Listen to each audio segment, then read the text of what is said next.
2025 সালে নেটফ্লিক্সের movie fear street প্রম queen পরিচয়, প্রতিশোধ এবং হাই স্কুল রাজনীতির অন্ধকার প্রবাহের থিমগুলি অন্বেষণ করে, যা 1980 দশকের নস্টালজিক স্ল্যাশার ঘরানার পটভূমিতে নির্মিত। আর.এল. সাইনের 1992 সালের উপন্যাস অবলম্বনে নির্মিত এই সিনেমার কেন্দ্রবিন্দুতে রয়েছে লরি গ্রেঞ্জার, একজন দৃঢ়প্রতিজ্ঞ বহিরাগত যে সেডিসাইড হাই স্কুলে প্রম কুইন হওয়ার প্রতিযোগিতায় অংশ নিয়ে নিজের পরিবারের নিন্দিত অস্থির অতীতকে পিছনে ফেলতে চায়। তবে চলুন দেখা যাক এই সিরিয়াল কিলিং ও শীতল ষড়যন্ত্র উন্মোচনের শত্রুতামূলক গল্প। 1988 সালে সেডিসাইড হাই স্কুলের সিনিয়র শ্রেণীর শিক্ষার্থীরা তাদের প্রমের, যা মূলত একটি নাচের প্রতিযোগিতার জন্য প্রস্তুতি নিচ্ছিল। লরি গ্রেঞ্জার প্রথম প্রম কুইন হওয়ার জন্য প্রতিযোগিতা করতে নাম লেখায় জনপ্রিয় মেয়েদের একটি দল উলফ প্যাকের বিরুদ্ধে, যাদের নেতৃত্বে রয়েছে নির্মম রানীমার্কা টিফানি ফ্যালকন্স। সঙ্গে আছে তার বন্ধুরা মেলিসা ম্যাকহেনরি, ডেভি উইন্টার্স এবং লিন্ডা হার্পার। লরির সাথে আছে তার একমাত্র বন্ধু মেগান রজার্স। এই অঞ্চলে লরির মা, যে স্কুলের ছাত্রী ছিল, রোজ ব্র্যাঙ্গারকে নিয়ে গুজব রটে যে রোজ নাকি লরির বাবাকে খুন করেছিল। যদিও আদালতে রোজ নির্দোষ প্রমাণিত হয়।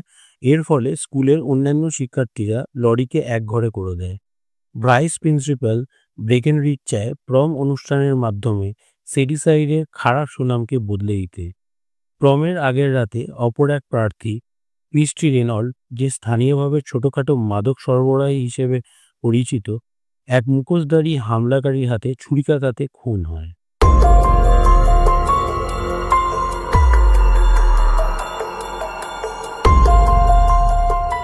পরদিন লরি তার সবচেয়ে ভালো বন্ধু মেগান রজার্সের সঙ্গে প্রমে আসে। প্রম নাইটে মেগান টিফনির মুখের ছাঁচ দিয়ে তৈরি একটি নকল মাথা দিয়ে একটি প্র্যাঙ্ক করে। এতে লরির রেপুটেশন ও ইমেজ খারাপ হতে পারে এবং এতে লরির প্রম কুইন হওয়ার পথেও বাধা আসতে পারে, কারণ সবাই জানে মেগান লরির প্রিয় বন্ধু, যার জন্য দুজনের মধ্যে বর্ষা হয় এবং বন্ধুত্বে ফাটল ধরে। এদিকে লিন্ডা ও তার প্রেমিক যখন স্কুলের পাশে একটি শ্রেণীকক্ষে সময় কাটাতে আসে, তখন মুখোশধারী হামলাকারী নির্মমভাবে তাদের হত্যা করে।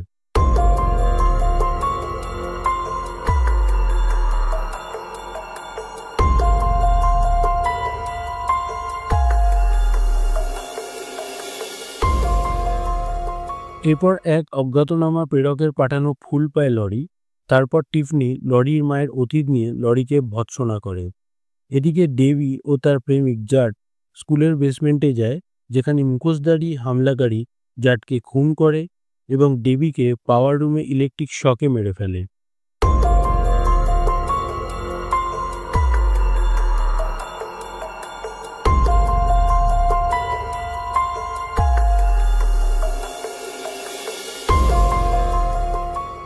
মেলিসা লরির প্রতি কিছুটা সহানুভূতিশীল হয় এবং লরির মেকআপ ঠিক করতে সাহায্য করাকালীন টিফনি রেগে গিয়ে মেলিসার সাথে বন্ধুত্ব শেষ করে এবং মেলিসার ড্রেস নষ্ট করে দেয়। এরপর লরি ও টিফনির মধ্যে একটি নাচের প্রতিযোগিতা হয়, যেখানে লরি জনতার মন জয় করে কিন্তু টিফনি অপমানিত হয়। টাইলার, যে টিফনির প্রেমিক, টিফনিকে ছেড়ে লরির কাছে আসে। লরিরও গোপন ভালোবাসা ছিল টাইলারের প্রতি। এদিকে মেলিসা তার ড্রেস পরিবর্তন করার জন্য নিকটবর্তী কমন ওয়াশরুমে আসে, যেখানে মেলিসাকে খুন করা হয় এবং দেখা যায় খুনি একজন নয় বরং দুজন মুখোশধারী। এরপর মেগান ড্যান্স ফ্লোরে আসে ও মন্তব্য করে যে প্রম প্রার্থীদের এই খুনগুলো সিরিয়াল কিলিং এবং এটি ভাইস প্রিন্সিপালের বুড়া ধর্মান্ধ ছেলে ডেভলিনের কাজ হতে পারে। লরি এই সন্দেহ প্রত্যাখ্যান করে।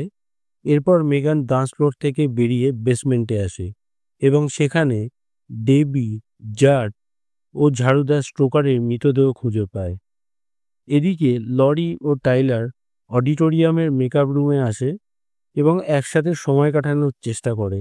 এখানে টাইলার লরির সাথে যৌন সম্পর্ক করতে চায়, কিন্তু ঠিক সেই সময় মুখোশধারী সিরিয়াল কিলার টাইলারের মাথায় ছুরি ঢুকিয়ে তাকে খুন করে এবং লরিকে মারতে তাড়া করে।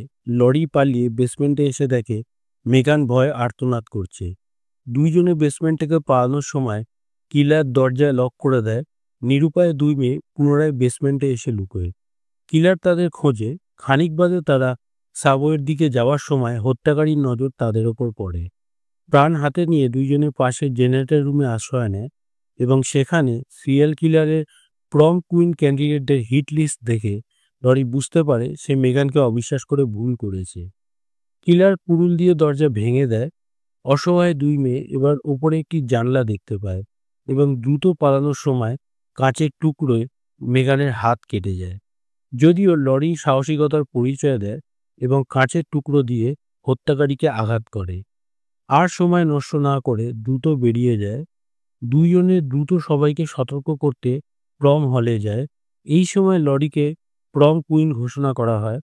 অশ্রুসিক্ত প্রম কুইন লরি উপস্থিত সবাইকে সিরিয়াল কিলারের সম্বন্ধে সতর্ক করার চেষ্টা করে। ঠিক তখনই হামলাকারী সেখানে হাজির হয়। ছাত্রী স্ক্লেয়ার এবং জেরারকে খুন করে এবং প্রিন্সিপাল ওয়েল্যান্ডের হাত কেটে দেয়। লরি সদ্য জেতা মুকুটটি হত্যাকারীর চোখে গেঁথে দেয়। এইবার প্রকাশিত হয় হত্যাকারী হলো টিফনির বাবা ড্যান ফ্যালকন। সে জানায় সে তার মেয়ে টিফনিকে জেতানোর জন্য আর সব প্রতিযোগীকে হত্যা করেছে, কারণ সবাই মনে রাখে বিয়ে তাকে, কিভাবে সে জয়ী হয়েছে তা কেউ মনে রাখে না। পুলিশ এসে ড্যানকে গ্রেপ্তার করে আর মেগানকে হাসপাতালে নিয়ে যাওয়া হয়। পুলিশ টিফনির মা ন্যান্সিকে জিজ্ঞাসাবাদের জন্য আটকে রাখে। এই সময় লরি বলে সে টিফনিকে তার বাড়ি পর্যন্ত ছাড়তে যাবে। টিফনি তার আচরণের জন্য ক্ষমা চায় ও মিনতি করে লরি যদি আজ রাতটা তার সঙ্গে থাকে। এতে লরি রাজি হয়। এদিকে ন্যান্সি গভীর মিনতি করে তাকে তার মেয়ের কাছে যেতে দেওয়ার জন্য। অফিসার রাজি হয় ও শীঘ্র জিজ্ঞাসাবাদ করে ছেড়ে দেয়। ন্যান্সি বাড়ি ফিরে আসে। তার হাতে ছুরি, অর্থাৎ ন্যান্সি হলো দ্বিতীয় মুখোশধারী খুনি। শব্দে লরির তন্দ্রা ভেঙে যায়। এরপর টিফনি তার মাকে দেখে তৎক্ষণাৎ লরিকে নিয়ে কবার্ডের মধ্যে আশ্রয় নেয়। এখানে টিফনি নিজেই বলতে থাকে সেই প্রম কুইন, কারণ সে জেতার জন্য প্রচুর পরিশ্রম করে ডান্স শিখেছে। হঠাৎ টিফনি লরিকে ছুরি মারার চেষ্টা করে, অর্থাৎ স্পষ্ট হয় টিফনিও তার বাবা মার সাথে এই খুনের ষড়যন্ত্রে জড়িত ছিল। লরি কোনো ক্রমে পালিয়ে আসার সময় ন্যান্সি তাকে পেছন থেকে ছুরিকাঘাত করে এবং আনন্দের সাথে প্রকাশ করে সেই লরির বাবাকে খুন করেছিল, কারণ লরির বাবা ন্যান্সিকে প্রত্যাখ্যান করে লরির মাকে বিয়ে করেছিল। এই সময় টিফনি প্রস্তাব করে সে লরিকে মারবে। এতে ন্যান্সি উল্লাসের সুরে অনুমতি দেয়। টিফনি লরির দিকে এগোয়। লরি টিফনিকে লাথি মারে, ফলে টিফনি পড়ে যায় ও নিচে স্থিত ঈগলের মূর্তির ওপর পড়ে মারা যায়। এরপর ন্যান্সি রাগে পাগল হয়ে যায় এবং ন্যান্সি ও লরির মধ্যে শেষ লড়াই হয়, যেখানে লরি একটি ট্রফি দিয়ে ন্যান্সিকে আঘাত করে গুরুতর জখম করে দেয়। আহত ন্যান্সি এবার লরির কাছে সাহায্য প্রার্থনা করলে লরি মুখ ফিরিয়ে নেয়। তখন ন্যান্সি লরিকে রেন্ডি ইত্যাদি বলে ভর্ৎসনা করতে থাকে। খানিক বাদে ন্যান্সি মারা যায় ও তার রক্তে মেঝেতে একটি ডাইনি চিহ্ন তৈরি হতে দেখা যায়।